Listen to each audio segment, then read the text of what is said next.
আপনি ভুলে যাচ্ছেন আমি অগ্নিজিৎ মুখার্জি। আর তুমি ভুলে যাচ্ছ যে আমি অগ্নিজিৎ মুখার্জির মা। আপনি আমায় ডেকেছেন? হ্যাঁ দেখেছি। তুমি কি শুরু করেছো কি? আমার স্বেচ্ছাচারিতা তো সংসারের পক্ষে শুভ নয়। আপনি কি বলতে চাইছেন? বলতে চাইছি নিজের পুত্রবধূকে কোর্টে টেনে নিয়ে গিয়ে শত্রু বানিয়ে তার সঙ্গে কেস লড়ছো। কেস লড়াটা আমার কাজ, ওটা আমার পেশা। কেস লড়াই আবার আপত্তি নেই যদি সেটা আইনের ভাষায় হতো। তুমি বেআইনি ভাবে কেসটা লড়ছো সেটা তুমিও জানো। পৃথিবীর যে কোনো আইনি পরিভাষায় তুমি এই কেস জিততে পারবে না। তুমিও ভালো করে জানো যে তুমি এখন এমন একটা জঘন্য খেলা খেলছো। তাও কার বিরুদ্ধে? না স্বস্তিকের স্ত্রীর বিরুদ্ধে। এটা তুমি ঠিক করছো? এত অন্যায় কি ধর্মে সইবে? রজমালা দেবে,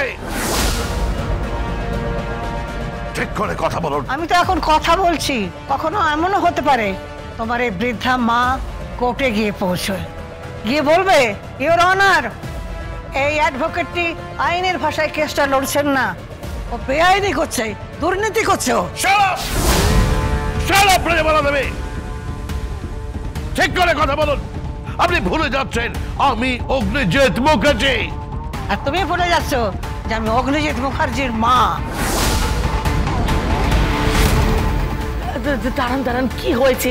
কি হয়েছে? কি এত চিৎকার চেঁচামেচি কিসের? তুমি এত চিৎকার করছো কেন? এই মহিলাটিকে বলে দিও উনি এখনো দাবি করেন যে উনি আমার মা।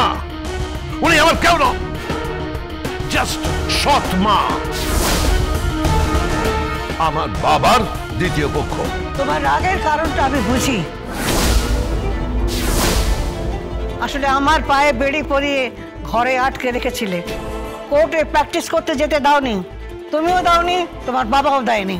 আর এখন তোমার পুত্রবধূ তোমারই চোখের সামনে ড্যাং ড্যাং করে কালো কোট পরে কোর্টে গিয়ে বলছে ইওর অনার, আর সারা পৃথিবী দেখছে।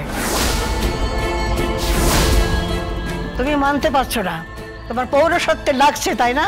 এই রজমালা দেবে, আমি প্রমাণ করে দেবো আপনার ওই নাথ বউটি সে অযোগ্য, সে উকিল হিসেবে অযোগ্য। আমি প্রমাণ করে দেবো, আর এই কেসটায় আমি জিতবো। তুমি যদি এই কেসটায় যেত তাহলে তুমি যা বলবে আমি তাই করব। কিন্তু যদি গীতা এই কেসটায় যেতে, অসম্ভব, জিতবে না।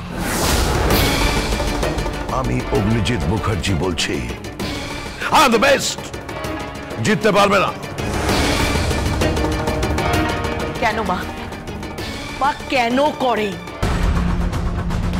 কেন এসব এসব করেন? আপনার কি দরকার? আপনি তো জানেন যে আপনার ছেলে ওই গীতার নাম শুনলেই রেগে যায়। কেন বলেন এসব কথা? বড় বৌমা, গীতা এ বাড়িতে এসেছে তো প্রায়শ্চিত্ত হবে, আর তোমার স্বামীরও সাপ মোচন ঘটবে। গীতা LLB সোম থেকে রবি প্রতিদিন সন্ধ্যে 6:30টায় স্টার জলসায় ও ডিজনি প্লাস হটস্টারে।